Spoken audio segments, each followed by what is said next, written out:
Before you begin your unselfie project, I'd like to show you a few simple techniques that will make a huge difference. The biggest mistake students make is holding the phone at arm's length. That creates a selfie. Instead, we're going to let the camera do the work. In this short tutorial, I'll show you how to use the timer on both iPhones and Android phones, along with a few simple tricks for setting up your camera, even if you don't have a tripod.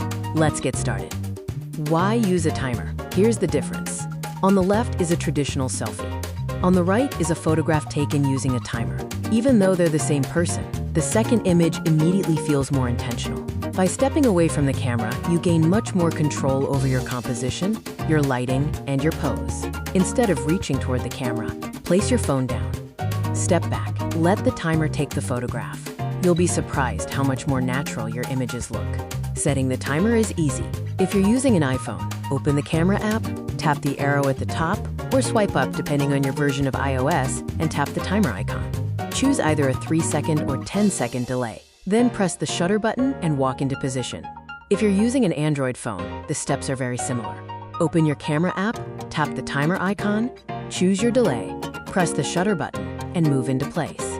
As I'm speaking, I'll demonstrate these steps on both devices. Once you've done it once or twice, it becomes second nature. Don't worry if you don't own a tripod. Most photographers start by using whatever they have available. A chair, a stack of books, a shelf, a windowsill, even a backpack or coffee mug can help support your phone. The important thing is that your phone is stable and pointed exactly where you want it. Small adjustments to the camera position can completely change the look of your photograph. Here are a few tips before you start shooting. Turn on your camera's grid lines if they're available. They make composition much easier. Whenever possible, use natural window light instead of your phone's flash. Experiment with different poses and different camera angles. Don't be afraid to move your camera higher or lower.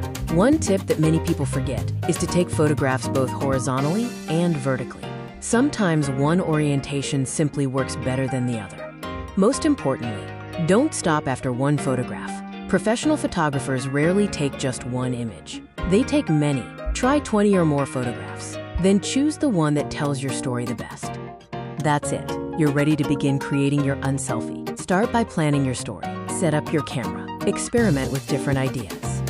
And most importantly, enjoy the process. Remember, the best photographs aren't rushed. They're created with intention. I can't wait to see what you create. Good luck.